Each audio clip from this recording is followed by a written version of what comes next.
Fala rapaziada, doutor Márcio Tanuri revela por que o Rodrigo Caio estava sempre machucado no Flamengo. E ele conta uma situação onde o Rodrigo Caio foi para uma final com lesão no adutor na coxa. Se liga aí.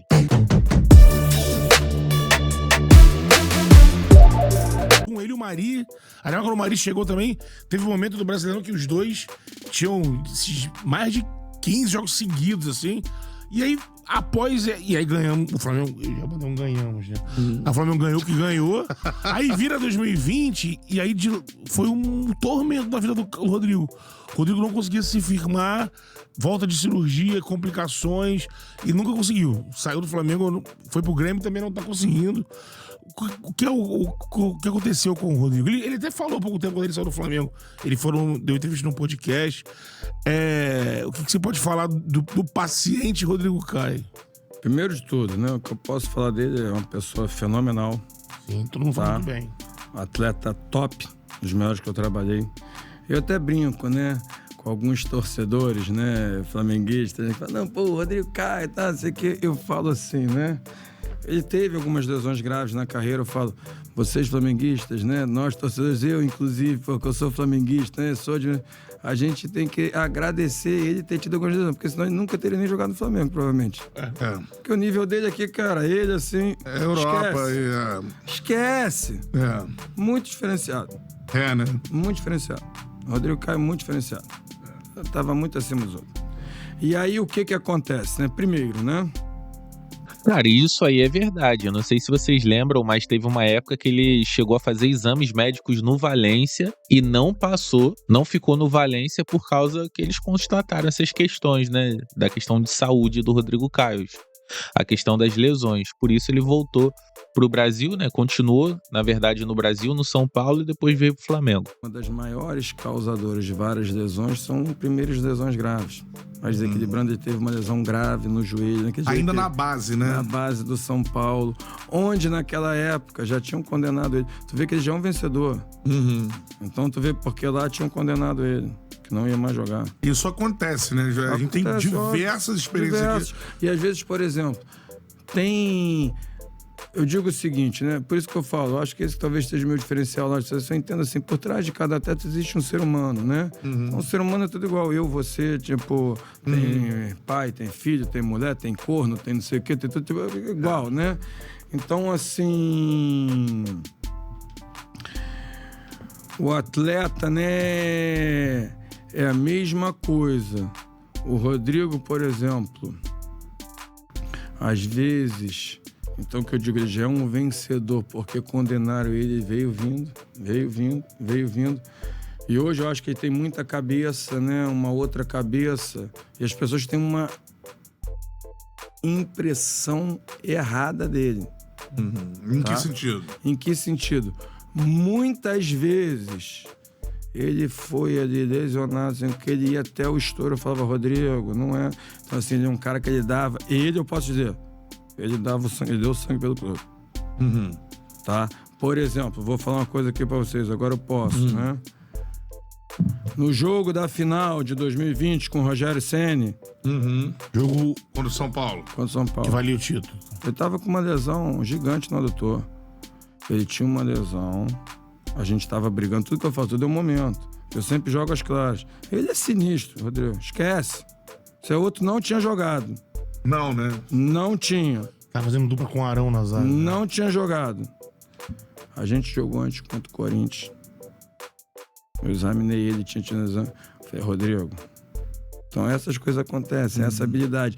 Depende, como falei, tudo é habilidade, é o momento, é o jogador e tudo. Falei, Rodrigo, então falar uma coisa que isso é verdade, né? Depois até, se ele ficar chateado, me perdoa. Já te peço perdão antes, Rodrigo, tô expondo ele, né? Isso é um segredo médico, né? Falei, Rodrigo... Fiz uma lesão aí. Pô, mano, não pode ser que tem um jogo. Entre nós, se eu fizer o exame, vai aparecer lesão. Tô te examinando aqui, daí tipo... Aí, como é que faz pra te botar pra jogar? Se tiver o exame ali, né? Então vamos, tipo, com tudo, né? O Rogério só confiava dele, não era um fã que não tava ali confiando. Ele foi jogar, ou seja, sabiam... Foi entre vocês dois. O treinador também sabia, tá? Uhum. E sabendo, foi pelo clube. Então, assim, muitas coisas... O Rodrigo é sinistro, esquece. O Rodrigo, Pra ele conseguir entrar em campo, teve que infelizmente, aplicar, eu fico triste, teve que... essas coisas... Era contratura, né? Foi no adutor, então tu vê que ele jogou tudo torto, né? Mas tu vê que o nível de dor dele... Então, assim, isso que ele fazia... Então, assim, por isso que isso foi levando que ele ia até o talo. Por exemplo, nessa época... Ali, né? Igual você falou que tava jogando com o Arão, né? Ele era o único zagueiro. Então ele jogava até estourar. Acho que a última sequência dele foi em 2020. Aí quando estourava, tinha que fazer ele recuperar ele o mais rápido possível, porque não tinha outra que ele queria botar. Aí, tipo, ia depois até estourar.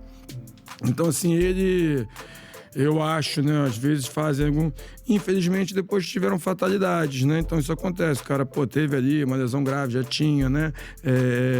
Teve ali... O joelho de novo, né? Eu acho. Se não me engano, né? Teve uma artrite séptica, uma infecção, que é algo que pode acontecer com qualquer um, ou seja, isso é um índice de intercorrência mesmo, fazendo tudo certo, acontece, foi o que aconteceu com ele. Aí tudo que podia acontecer de errado aconteceu, e aí ele teve reação antibiótica, né? Tudo ali, ou seja, foi um momento ali ruim pra ele, né? Com certeza, eu acho, né? Porque eu falo, é um ser humano, né? Ele ganha dinheiro com o corpo, com tudo, então imagina que não passa na cabeça da pessoa. Por isso que eu disse, você tem que entender, cara, que não é ali, às vezes o cara, dificilmente, escuta o que eu tô te falando, a torcida depois, né, de um tempo assim, vai rever alguns conceitos, tá? Com certeza. Porque, por exemplo, Messi só tem um, Cristiano Ronaldo só tem um. É muito difícil. Pega aqui no cenário nacional, me diz um jogador que fez 5 temporadas seguidas top. Sequência, Fala aí. Muito difícil. Muito difícil. Fala aí. 5 talvez o que mais se aproxima disso, o Dudu. Fez 5 temporadas seguidas top? Não fez 5, não. 5 top, eu não sei, mas... Em 19 ele já não tava igual 16. É muito difícil. O Bruno Henrique Então, caiu, por exemplo, não é o Gabi que, tipo, caiu, a Racha caiu. Primeiro, idade no esporte é um fator importante. Depois, como eu falei, querer e precisar também. Rapaziada, aqui no site do Transfer Market, eles trazem aqui os números dos últimos anos do Rodrigo Caio, de quanto tempo, quantos dias e quantos jogos ele perdeu por causa de lesão, né? Eu acredito até que esse número aqui é menor do que na realidade foi. Por exemplo, diz aqui que na temporada 19-20, no ano 19-20, o Rodrigo Caio teve lesão na coxa e perdeu 25 jogos, ficou 25 dias afastados, né? E perdeu 5 jogos, mas contando que é de julho de 19 até agosto de 19, né? Aí 21 e 22, problemas no joelho. Diz que de dezembro de 21 até abril de 22, ele perdeu 119 dias. Foram 18 jogos pelo Flamengo. A temporada 22-23, né? Teve lesões no joelho também, que foi de julho de 22 a 31 de dezembro. Na temporada 22 e 23 pelo Flamengo, lesão no joelho. Aí a contagem foi de julho de 22 até 31 de dezembro de 22, 175 dias. Perdeu 35 jogos pelo Flamengo. Então, assim, já é um número alto, mas não contou todo o período do Rodrigo Caio no Flamengo. Então acredito que esse número aqui ainda é maior. O número de jogos perdidos, né, por ano, e o tempo que ele ficou fora. Então, assim, é um cara que realmente sofreu com muitas lesões, né? Até aqui traz o número do São Paulo, aquela lesão grave que ele teve lá no final de 2014, né? Que ele rompeu, teve o problema no ligamento, né? Aqui, ó, 192 dias, perdeu 44 jogos pelo São Paulo. Então era um jogador que realmente ele perdia muitos jogos por causa de lesão, a gente sabe disso. O início dele no Flamengo foi legal, 2019 ele jogou 20 jogos seguidos aí com Pablo Mari na zaga. 2020 ele já começou a ter alguns problemas, mas foi importante também. Só que 21, 22, até 23 e ele sair do Flamengo, é isso, foi o restante, ele jogava como o Tanuri falou. Jogava alguns jogos, ia até o limite, estourava e se machucava de novo. Aí ficava um tempo sem jogar, aí jogava alguns jogos, aí tinha alguma lesão muscular, porque estava muito tempo parado. Mas, poxa, o Rodrigo Caio, ele era muito bom. Tanto que quando ele voltava, eu não sei se vocês têm a mesma percepção que eu tinha, mas quando ele voltava parecia que ele estava jogando regularmente, que ele não sentia falta de ritmo, de tão bom que ele era. A questão dos passes, interceptações, era um jogador muito inteligente, corria desnecessariamente, né? Então, eu acho que esse lado da inteligência dele fazia superar essa falta de ritmo por estar sempre lesionado e parecia que ele estava jogando normal, estava sempre jogando. É raro você lembrar de uma partida ruim do Rodrigo Caio. Então, como o Tanuri falou, cara, se ele não tivesse esse histórico de lesões na carreira no São Paulo, ele nunca viria para o Flamengo, porque ele iria para a Europa tranquilamente, jogaria na seleção brasileira. É um zagueiro muito bom, infelizmente, cara, as lesões atrapalharam ele, né, e era alguma coisa que ele lutava muito, era muito grave. Ele já falou também em entrevista que chegou num nível que ele não conseguia pegar o filho dele no colo, que ele sentia dores. Então, realmente, o cara se sacrificou, foi no sacrifício, jogou no Flamengo mesmo pra ajudar o time também. Ele podia se escorar nas lesões dele e não forçar, como o Tanuri falava, podia, não, tô machucado, não vou jogar, mas não foi isso que o Rodrigo Caio falou, né? O link do Charla Podcast aí, do episódio com o Tanuri, vai estar aqui na descrição. Eu sou Einstein Rubro Negro. Valeu!